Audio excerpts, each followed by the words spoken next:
Урматтуу Рыскелди Момбеков, менин бул аракетимди калкка жасаган кастык, салтка жараган пастык деп жарыялады.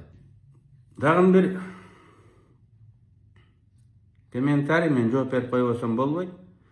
Текебаев дейт, ошол Жети ата деген салтыбызды бузуп атат.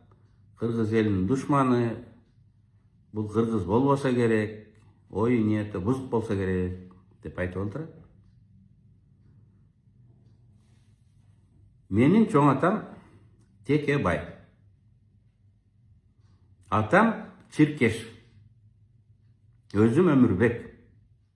Аялым Айгүл. Кызым Айденек, Айсара, уулум Амантур Эсентур. 3 муун. 3 муундун тең аты чылкый кыргыз тилинде. Кыргыз аты. Кыргыздар атты жон бербейт. Тилек ниетине жараша берет. Ошол үйдүн өзүнүн ою, пейилине жараша берет. Алдыга койгон максат кыялдарына жараша ат берет. 3 муунда тең чылкый кыргыз аты бар үй бүлө Кыргызстанда сейрек. Ошонун өзү биз канчалык кыргыз маданиятын, кыргыз тарыхын бактайбыз, сыйлайбыз, ошондон кабар берет. Мен жана айткандай, сөзүмдү жыйынтыктасам, мен жана айткандай, биздин салт, биздин маданият кандайдыр бир даражада коркунучта. Саламатсыздарбы, урматтуу достор? Мен сөзүмдү тоо көтөр жеринен баштасам. Акыркы кездерде мага бир тууганын балдары үйлөнүшсө болобу деген суроо көп келе баштады. Кайрылгандар менден позициямды, пикиримди сурап, кээде талап кылып жатышат. Ушунун өзү бул маселе кыргыз коомунда канчалык бүгүн актуалдуу экендигинин көрсөткүчү. 2 күн мурун мен бул маселе боюнча өз пикиримди айттым. Аны түшүнгөндөр, түшүнбөгөндөр, атайын бурмалагандар да болду. Ошон үчүн мен бүгүн кайрадан кыска, так, ачык кайталап койгум келет. Бүгүнкү кыргыз закон мыйзамдары, үй бүлө кодекси бир туугандардын балдарынын үйлөнүшүнө уруксат берет. Кыргыз мыйзамында 3 атага чейин гана үйлөнүүгө тыюу салынган. Ал эми бир туугандын балдары 4-чү муун деп эсептелинет экен. Кыргыздын бул мыйзамы шариатка да туура келет. Шариатта да тыюу 3 атага чейин бир туугандын балдары үйлөнсө болот деп турат. А мен буга каршымын. Мен Кыргызстандын үй бүлө кодексине бир туугандын балдары үйлөнсө болбойт деген тыюу салган норманы киргизиш керек деп эсептейм. 2 негиз. Биринчи, миңдеген жылдардан бери кыргыз улутун аман сактап алып келе жаткан Жети ата деген салт, принцип бар. Ал кыргызды жөн эле аман сактап келген жок, анын генефондун жакшыртып, өрчүтүп, улуттун сапатын да камсыз кылып келе жатат. Бул салт, бул норма, принцип кыргыздын аң сезимине, маданиятына железобетондой болуп орноп калган. Биз ага ар дайым ориентир алып, аткарууга аракет кылышыбыз керек. Бул биринчи негиз. Экинчиси, бүгүнкү медициналык көрсөткүчтөр, бүгүнкү статистика. Жакын туугандардан, бир туугандын балдарынан турган үй бүлөдөн нормалдуу үй бүлөгө караганда кем акыл, инвалид, оорукчан балдар 2 эсе көп төрөлөт экен. Биз улуттун келечеги, анын генефонду, анын сапаты жөнүндө бүгүнкү күндөн баштап кам көрүшүбүз керек. Ошон үчүн bir тууганын балдарынын үйлөнүшүнө биз тыюу салышыбыз керек. Жөнөкөй, түшүнүктүү, бирок абдан маанилүү сунуш. Ушундай ачык көрүнүп турган сунушту бурмалап ага ишенгендер да абдан көп болду. Мен сыйлаган урматтуу Рыскелди Момбеков менин бул аракетимди халкка жасаган кастык, салтка жараган пастык деп жарыялады. Анын сөзүнө ишенгендер мен сөзүн угуп, көрүп, окубай туруп эле мен жөнүндө ар кандай сөздөрдү айтышты. Ошондойлордун бири бир аял комментарийлерде ар жерге эле тыгылып, ошол 3 атадан тыюу салган үй бүлөлүк кодексти ким алды эле деп кайра сурайт. Маңызы Текебаев мыйзамдын атасы ошол норманы деле Текебаев жазган да эми билбемиш болуп мен каршымын деп атат деген ойду тараткысы келген го. Эми ошол норманын мыйзамдын тарыхын кыскача айтып өтсөм. Бул мыйзам бизге Советтер Союзунан калган. 3 атага чейин эле тыюу салуу бул Сталиндин заманында болгон. Бул мыйзам нормасы Исхак Разаковдун заманында болгон. Бул мыйзам Турдакын Усубалиевдин заманында болгон. Бул мыйзам Абсамат Масалиевдин заманында болгон. Союз ураганда көз каранды эмес республикаларга Советтер Союзунан мурас болуп өткөн. Советтер Союзу үчүн мен закон жазып беришим мүмкүн эмес эле. Анткени мен төрөлө эле келем. Эми бул Союз деле эмес. Мына азыр мен жүргөн Европанын бардык өлкөлөрүндө ушундай мыйзам бар экен. Бирок булардын салты бар, билими бар. Европалыктарда кузендер, бир тууганын балдары үйлөнүшпөйт. Болсо да абдан сейрек. Мындай норма түндүк түштүк Америка өлкөлөрүндө бар. Мындай норма Кытайда да бар экен. Адам ислам мамлекеттери жөнүндө айтпай эле коюн. Алар Кудай берди деп, шариятыбызда бар деп, мыйзамдарында бир тууганын балдары үйлөнө берсе болот деп жазып алышкан.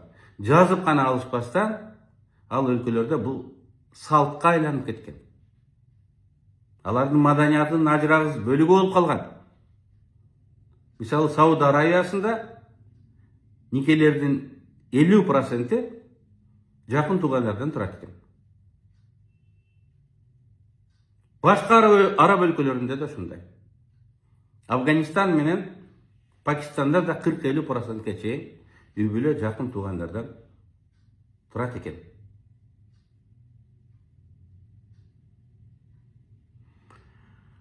Эмне үчүн мен 30 жыл депутат болуп жүрүп бул нормага көңүл бурбай, мына эми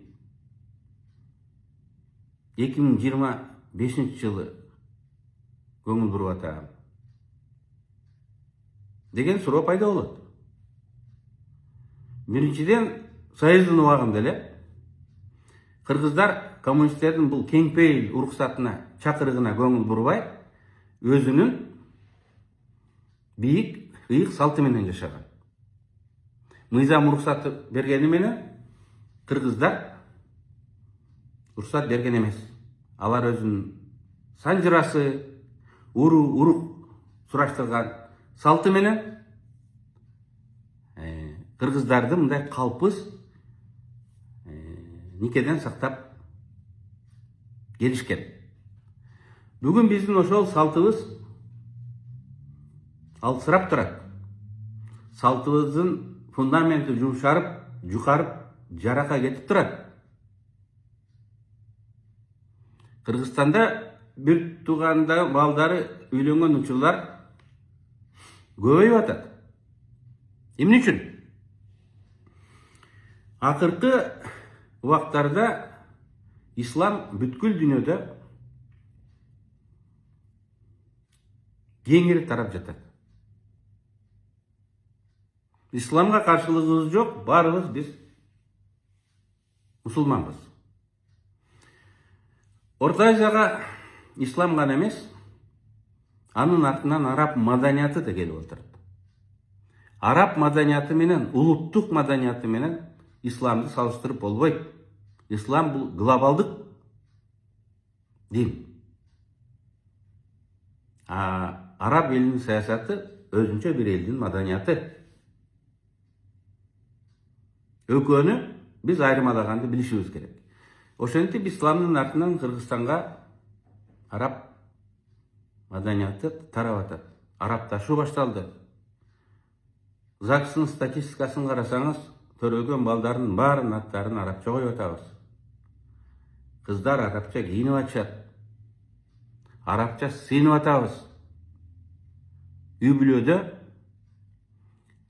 араб этикалык нормаларын, алардын жүрүм турумдарын туурап жатабыз. Мисалы, махр деген чүмүк биздин муунда жок эле. Азыр ал Кыргызстанды каптап келди. Жаштар кош колдоп атышат. Эч ким ага мындай каршы болбой атат. Анын өзүнүн себеби бар. Араб маданиятына сиңирилген жаштар эртең биздин мыйзамыбызда, шариатта жакын туугандар үйлөнсө болот экен деп үй бүлө кура баштаса, биздин алсырап калган салтыбыз ошого каршы тура алабы? Мынакей бүгүнкү ушул күндүн суроосу. Арабташуу Кыргыздын улуттук баалуулук системасына коркунуч туудурган деңгээлге жетти. Кызыл сигнал, эскертүү күйүп атат. Биз ошого көңүл буруп чара көрүшүбүз керек. Эгер көңүл бурбасак, бизге убал жок.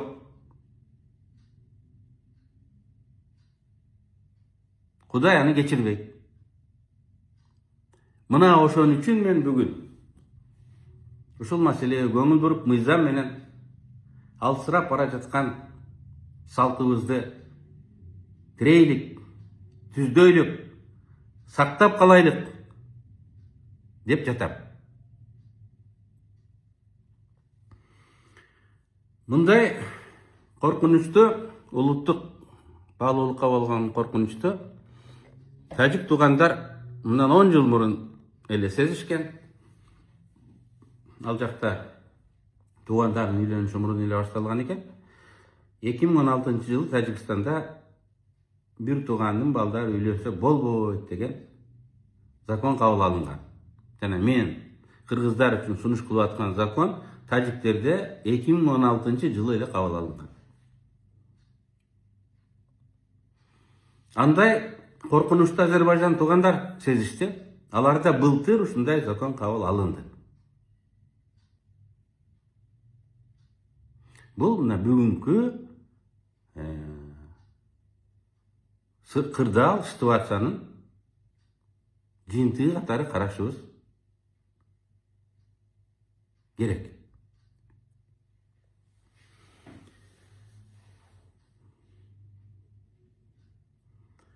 Бул мыйзам кабыл алынгандан кийин бир аз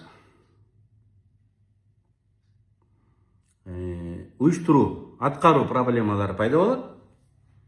Анткени 5 атага чейин текшериш үчүн бизде никени көйлөндүргөн архив болуш керек. Бизде архив 100 жылга жетпей. Советтер Союзунун убагында 30-жылдардан баштап нике бизде каттала баштаган кагаз жүзүндө. Алар азыр сакталдыбы, сакталбадыбы айтыш кыйын. Мурун 3 ата болгондо жеңил эле паспорттон карасаң, чоң атаңдын аты, атаңдын аты, өзүңдүн атың турат. Ошондон салыштырып эле билип коюшат эле.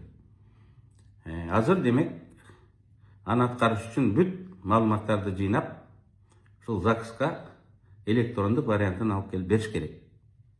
Ошондо мына Баткенден келген бир жаш кыз менен жигит үйлөнөбүз деп Бишкекте ЗАГСка келсе, ЗАГСтын кызматкери алардын фамилиясын компьютерден терип, кнопканы басканда чечим, вердикт экрандан чыккандай болуш керек. Силер жакын тууган экенсиңер, үйлөнсөңөр болбойт. Же тескерисинче куттуктайбыз, үйлөнсөңөр болот деп. Бирок андай маалыматты да жыйнаш азырда проблема. Анткени архив сакталбады биз эч кимге билдик бере албайт. Ал эми дагы араб өлкөлөрүндө бир практика болуптур. Бай араб өлкөлөрү үйлөнүп аткан жаштарды генетикалык тесттен өткөрөт экен. Андан жакын туугандык даражасы, анан төрөлгөн балдар кандай болот, соо болобу, оорулуу болобу, ошону алдан ала айтып кеңеш берет экен. Эми аларда шариатта уруксат дегенден кийин алар үчүн бул темирди тартип, алар жок дей албайт, бирок кеңешин берет экен. Мындай кылбай эле койбойсуңар дегенчи. Эгер бизде тыюу сала турган болсок, так ошол технологияны, эрежени биз алып келип пайдаланышыбыз керек экен. Бүгүн андай тесттер Кыргызстанда жакын туугандарды аныктай турган тест 10-15 миң сом экен. 5-6 атага чейин аныктай турган тест 20 миңден 30 миңге чейин экен. Биз үйлөнө турганын алдына сөзсүз генетикалык тест киргизсек болчудай экен.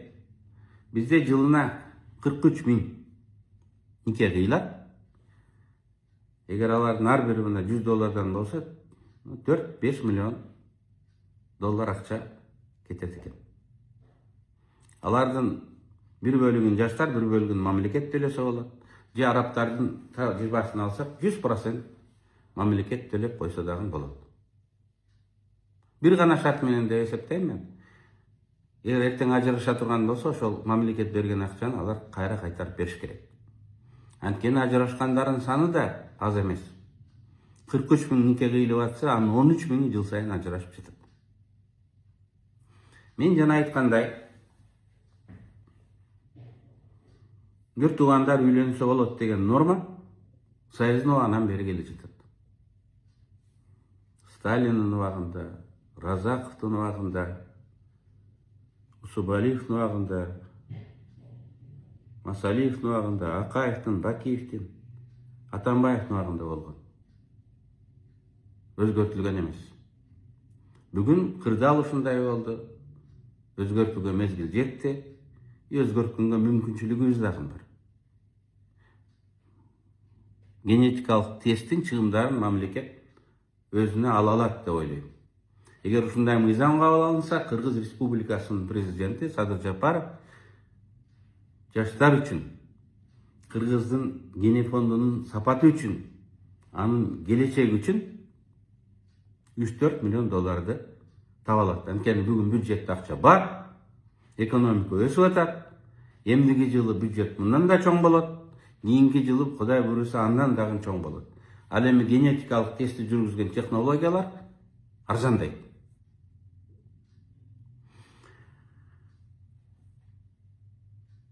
Жетата принциби мыйзам менен эле сакталбайт. Ал мамлекеттик идеология менен, мамлекеттик саясат менен сакталат. Жетата принцибин колдоп, аны жаштардын арасында таратып жүргүзгөн биздин саясатыбыз болуш керек. Ага мамлекет акча бөлүш керек. Биздин жазуучулар китептеринде кыргыз бол деп, кыргыздын салтынын бийиктигин айтып, ошондой жашоону пропагандалаш керек. Көркөм фильмдер тартылыш керек, илимий изилдөөлөр болуш керек, музыкалар жазылыш керек, ырлар жазылыш керек. Ошентип биз салтыбыздын күчүн кармап калабыз. Ошентип биз сырттан келген маданият, сырттан келген салт бизге үстөмдүк кылып, өз тартибин диктовать эткенге чек кое алабыз.